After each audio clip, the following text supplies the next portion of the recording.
नमस्कार ମୁଁ ସ୍ୱାଗତ କରୁଛି ମୋର ୟୁଟ୍ୟୁବ୍ ଚ୍ୟାନେଲ୍ ଅଲ୍ ଇନ୍ ୱାନ୍କୁ।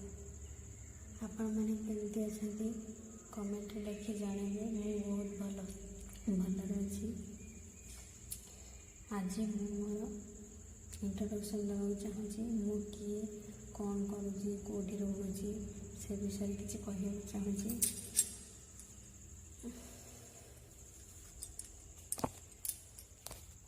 ମୁଁ ଲୋକମିତ୍ରା ମହାନ୍ତି। ମୁଁ ହେଲି ହାଉସ୍ୱାଇଫ୍। ତ ଆଗରୁ କିଛି ଦିନ ଏମିତି ଗୋଟେ ସ୍କୁଲରେ ମୁଁ ଜବ୍ କରୁଥିଲି। ମୁଁ ହେଲି ହାଉସ୍ୱାଇଫ୍, ମୁଁ କିଛି ବି କରୁନାହିଁ, ଏବେ ଘରେ ରହୁଛି। ତ ମୁଁ ମ୍ୟାରେଜ୍ ପୂର୍ବରୁ ହିଁ ଜବ୍ କରୁଥିଲି।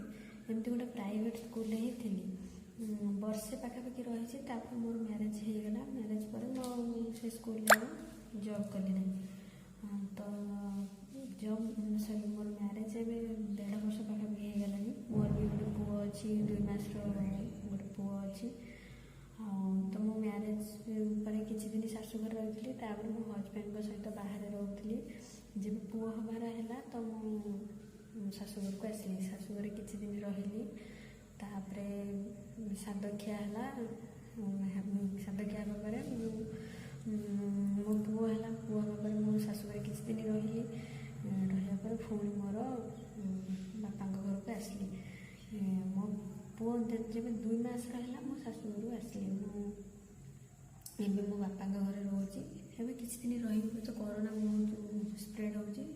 କରୋନା ଟିକେ କମିଗଲେ ମୁଁ ପୁଣି ଯିବି, ହଜବେଣ୍ଡ ଯୋଉଠି ରହୁଛନ୍ତି ସେଠିକି ଯିବି। ତ ଏବେ ମୁଁ ଅଛି ମୋର ବାପାଙ୍କ ଘରେ ଅଛି। ଆଉ ମୋ ଶ୍ୱଶୁର ଯିଏ, ସେ କିଛି କରୁନାହାନ୍ତି। ତାଙ୍କର ବହୁତ ଏଜ୍ ହେଇଗଲାଣି, ସେ ବି ଘରେ ରହୁଛନ୍ତି। ଆଉ ମୋର ଜଣେ ଦେଢ଼ଶୁର ଅଛନ୍ତି, ଆଉ ଜଣେ ଦିଅର ବି ଅଛନ୍ତି।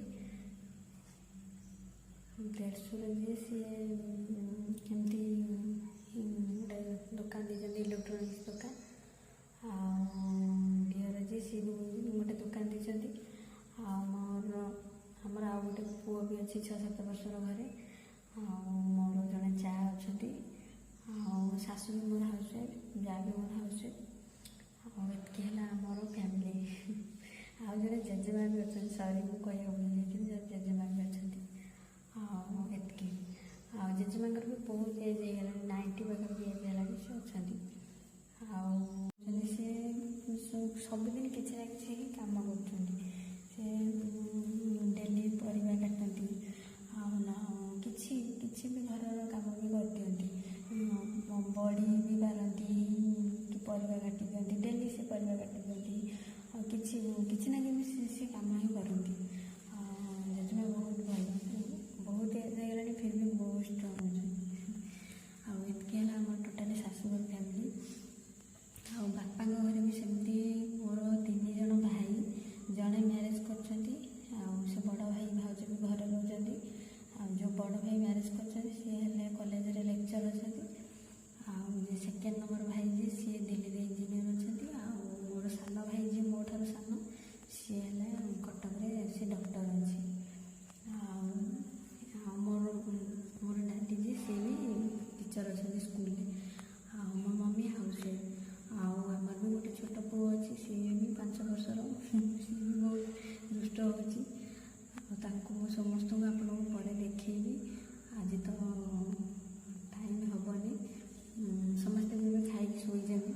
ଆଉ ମୁଁ ଏମିତି ଗୋଟେ ଭିଡ଼ିଓ ବନେଇବାକୁ ଇଚ୍ଛା ଥିଲା। ଘରେ ରହୁଛି ଯେହେତୁ ମୁଁ କହିଲି କ'ଣ କରିବି, ଏମିତି ଟାଇମ୍ ପାସ୍ ପାଇଁ ଗୋଟେ ଭିଡ଼ିଓ ବନେଇଦେଲି। ଆଉ ମୁଁ ସମସ୍ତଙ୍କୁ ଆପଣମାନଙ୍କୁ ଦେଖେଇବି।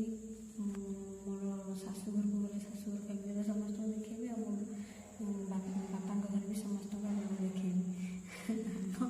ପୁଅ ମେନ୍ କରି ଆମର ଏଠି ଜଣେ ପୁଅ, ସେଠି ଜଣେ ପୁଅ, 2 ଜଣଙ୍କୁ ହିଁ ଦେଖେଇବି। 2 ଜଣ ଯାକ ଦୁଷ୍ଟ, କଥା ମାନୁନାହାନ୍ତି, ସମସ୍ତେ ମୋବାଇଲ୍ ଦେଖିବାରେ ବ୍ୟସ୍ତ। ମୁଁ ଆପଣଙ୍କୁ ସମସ୍ତଙ୍କୁ ଦେଖେଇବି।